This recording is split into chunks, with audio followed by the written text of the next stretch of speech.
Hi, I'm Vivian Chern, and I get asked all the time why we homeschool.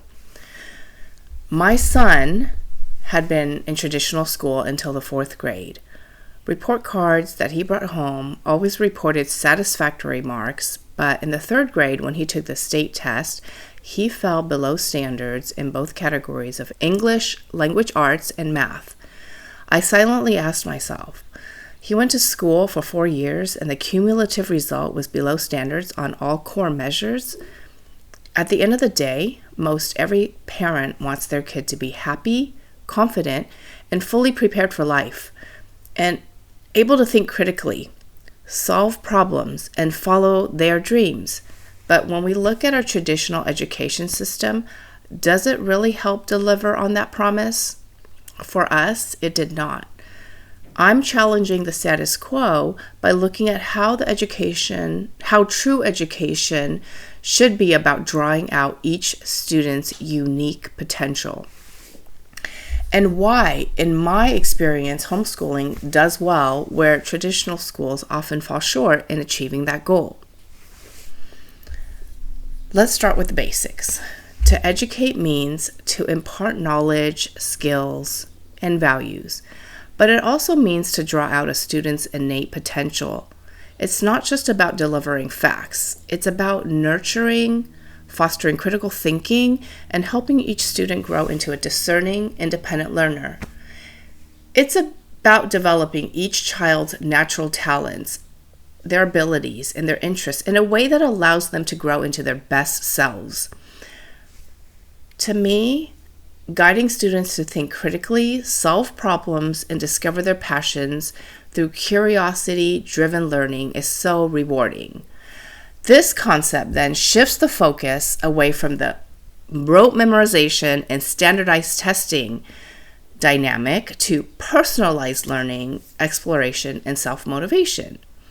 And what that entails is encouraging independent thinking, which is letting students question, analyze, and form their own opinions, fostering creativity, allowing space for innovation and original ideas rather than just following a set curriculum, providing hands-on learning experiences, and that means engaging students in real-world applications of knowledge to make learning meaningful, tailoring education to their strengths, recognizing that every student learns differently and adapting teaching methods accordingly, and also building confidence and resilience, which means helping students trust their abilities and learn from failures instead of fearing mistakes.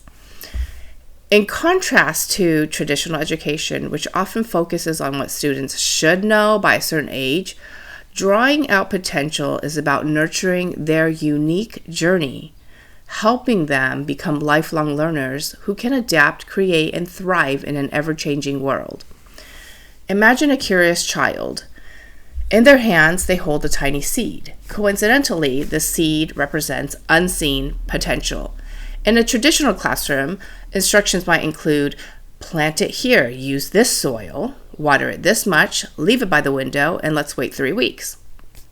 But drawing out a child's innate potential is different. Instead of handing them a rigid set of instructions, you walk beside them as a guide, and you ask, where do you think it will grow best? What does it need to thrive? They explore, experiment, and learn, realizing that some seeds need partial sun, others need full sun, and some flourish only when given space to climb. They might also realize that not all radish seeds, for example, are the same. Some need a little more nurturing, and others thrive without as much attention. Education should be just like that garden example. Instead of forcing every child to fit into the same planter, we nourish them and we nurture them as individuals. We listen to their questions, encourage their curiosity, and then guide them to discover their own path. Some will bloom early, others will take longer, but each will grow into something uniquely beautiful. Here's the key difference in perspective. Rather than seeing children as empty vessels to be filled, we recognize them as wells of untapped potential, full of ideas, creativity, and brilliance waiting to unfold.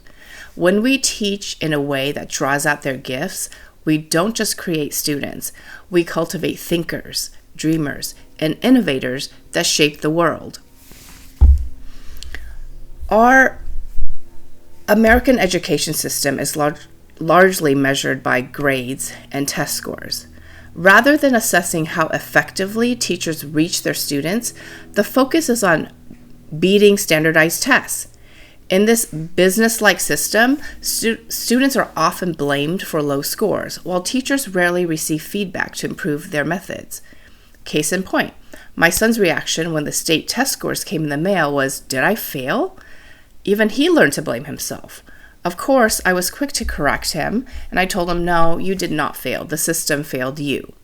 But ultimately, this approach where the focus is on beating the test reduces education to a numbers game where genuine learning is sidelined.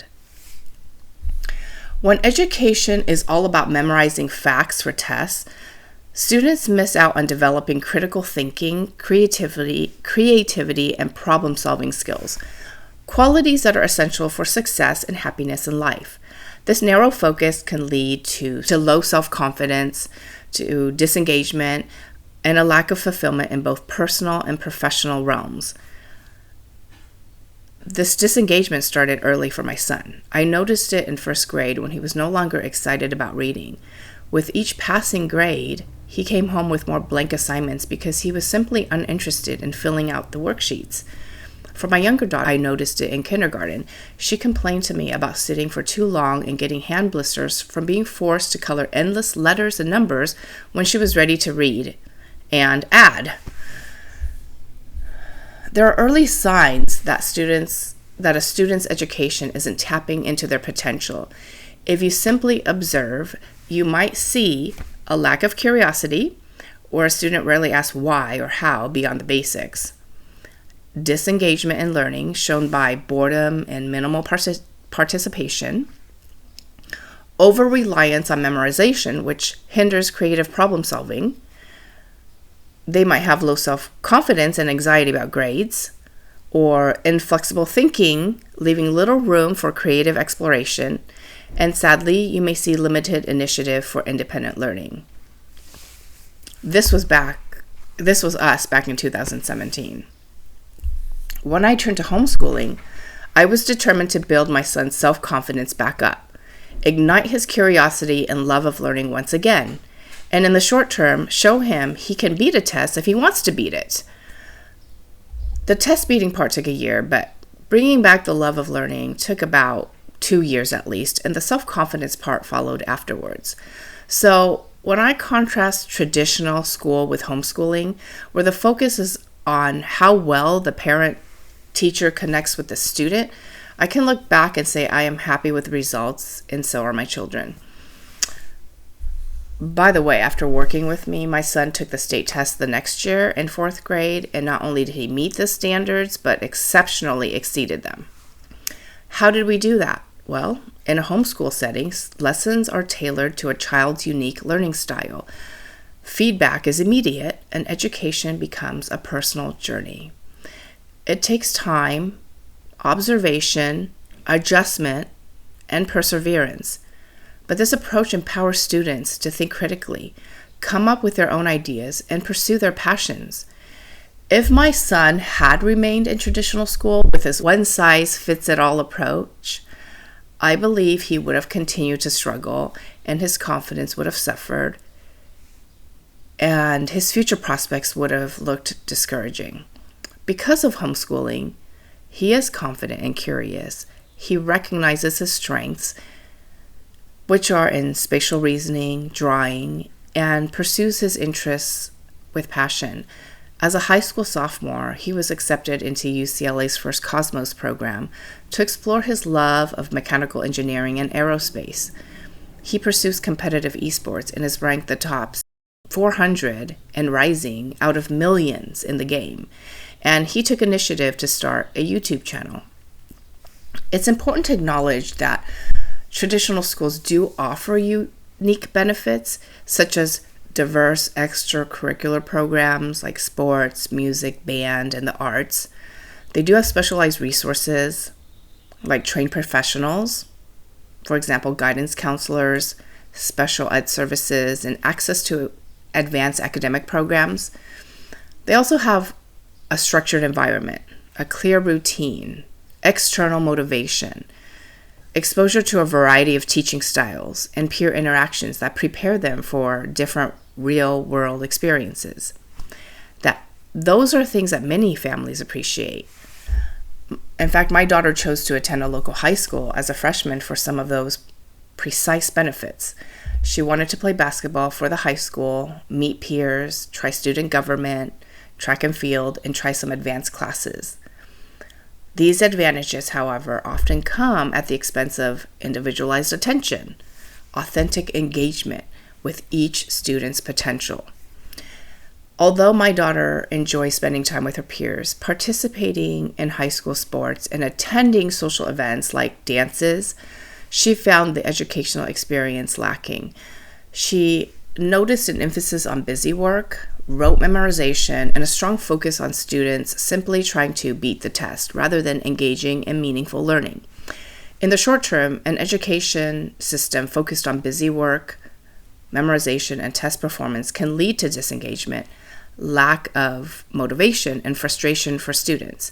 Having been homeschooled for years, she recognized this difference. Instead of fostering curiosity and a love for learning, she began to see education as a chore rather than an opportunity for growth.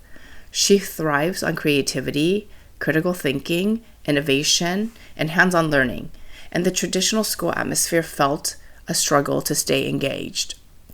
In the long term, I felt she would sacrifice deeper understanding and critical thinking skills, leaving her unprepared for real-world problem-solving and higher education.